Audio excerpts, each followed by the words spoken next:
ايه رأيكم بقى يا حبايبي في الكيكة الجميلة دي؟ مكوناتها كلها في البيت، مش هتحتاجي تجيبي حاجة من بره ومش هتكلفك كتير. هنعمل كيكة بالشوكولاتة، كيكة عليها طبقة كريمة، بس طريقة الكريمة المرة دي هتكون مختلفة. تعالوا نشوف هنعملها ازاي وطريقة الكيكة ازاي. يلا بينا نبدأ الفيديو.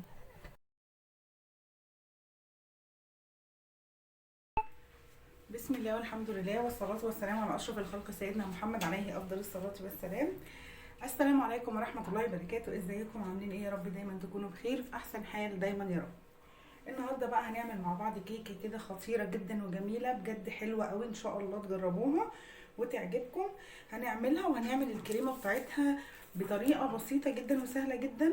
يلا بينا نشوف المقادير بتاعه الكيك بتاعتنا عامله ازاي.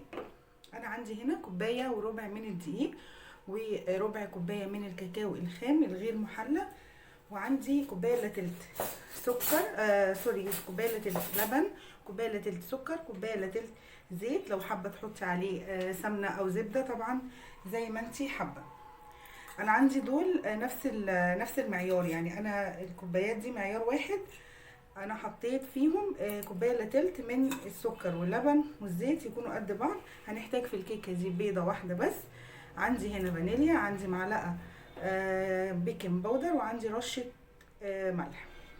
اول حاجه هعملها دلوقتي، اول خطوه هجيب كده الخلاط. بسم الله الرحمن الرحيم. والبدايه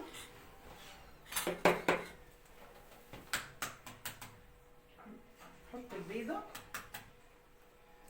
بسم الله بالشكل ده كده، ومعاها الفانيليا، كيس الفانيليا، احط كيس واحد، والسكر، وهضربهم في الخلاط. دي اول خطوه معايا. خلاص كده انا ضربت البيض والسكر والفانيليا في الخلاط. هنزل عليهم بالزيت، انا حطيت عليها مكعب كده من الزبده الصفراء اهو. ممكن تحطي زيت بس. واللبن كوبايه الا تلت من اللبن كده، واضربهم تاني في الخلاط اهو كده زي ما انتم شايفين كده. ده الخليط. سوري التليفون اتحرك اهو يا حبايبي كده. ده الخليط بتاعنا، السكر على اللبن والزيت والفانيليا والبيض. دلوقتي بقى نجيب المكونات الجافه كلها. طبعا انا نخلتهم. هنا دي كوبايه وربع من الدقيق،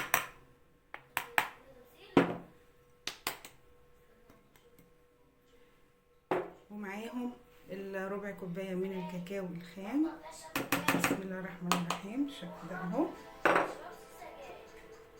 ومعلقه البيكنج باودر ورشه الملح، كلهم كده مع بعض.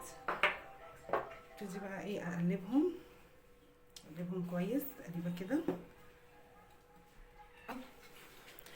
كده. بقى احنا جاهزين. انا عندي الخليط قلبته كويس زي ما انتم شايفين كده معايا اهو. هنزل بقى عليه بالخليط السائل اهو. بسم الله الرحمن الرحيم. ونقلب بقى كده، هنفضل نقلب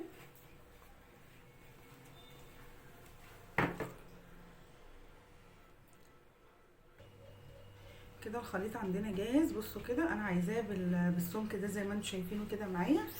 على فكره انا عايزه اقول لكم بس حاجه، ان انا وانا بقلب لقيته ايه سميك شويه. حطيت حوالي معلقتين لبن او 3 عشان اوصل للسمك ده، علشان برضو تبقى مقاديرنا مظبوطه اهو كده. وعندي بقى صينيه هنا جاهزه انا دهناها، حطيت عليها بفرشه كده زيت، وبعد كده رشيت عليها رشه دقيق. افضي بقى الكميه بتاعتي. بسم الله الرحمن الرحيم. بسم الله كده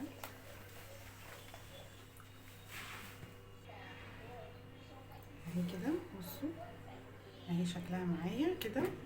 هي ما بتبقاش تخينه قوي. فانا دلوقتي عندي طبعا الفرن سخن، هدخلها الفرن ونبتدي بقى في الخطوه الثانيه الكريمه ونشوف هنعملها ازاي. كده انا حطيت الكيكه بتاعتنا في الفرن. يلا بقى نبتدي نعمل الخطوه الثانيه. عندي هنا كوبايه ونص لبن، عندي هنا نص كوبايه سكر، 3 معالق كبار نشا، وعندي هنا معلقتين كبار من الكاكاو الخام وكيس فانيليا. احط بقى المكونات دي، اسمي الله وانزل كده. اول حاجه باللبن كوبايه،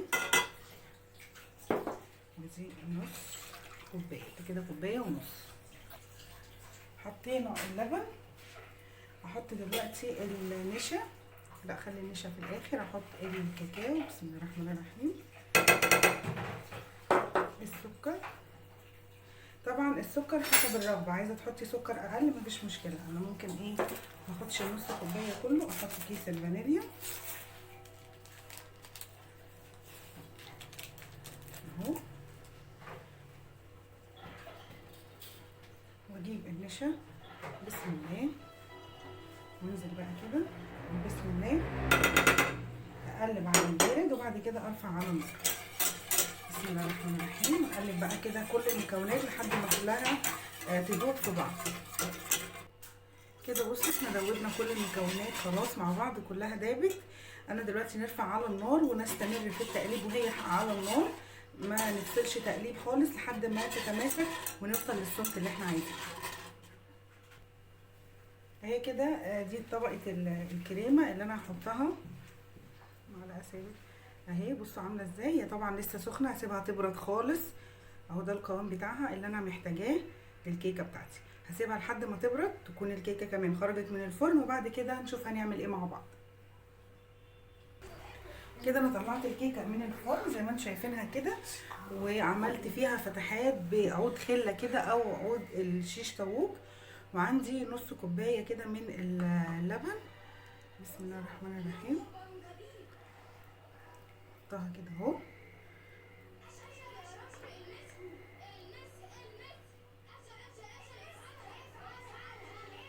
جميع الجناب كده، واسيبها بقى تتشرب خالص، واسيبها ما اجيش جنبيها لحد ما تتشرب بقى باللبن ده وتبرد تماما، وبعد كده نكمل بقيه الخطوات الكيكه بتاعتنا.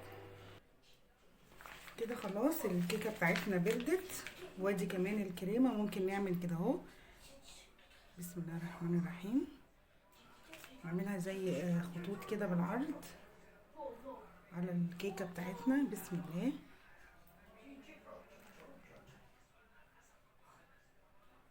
زي ما انتم شايفينها كده. ممكن تحطوها الطبقه ديت كده وتفردوها عادي مثلا بسباتيلا ولا حاجه زي ما انتوا عايزين. بصوا كده حبايبي، انا بعد ما عملت زي خطوط كده في الكيكه من فوق، الصراحه هي الكميه بتاعت الكريمه ما كفتش، فانا خليتها كده، فردتها على سطح الكيك كلها بالشكل ده. ودلوقتي بقى اسيبها تبرد شويه في التلاجة، وبعد كده اقطعها واوريكم منها قطع.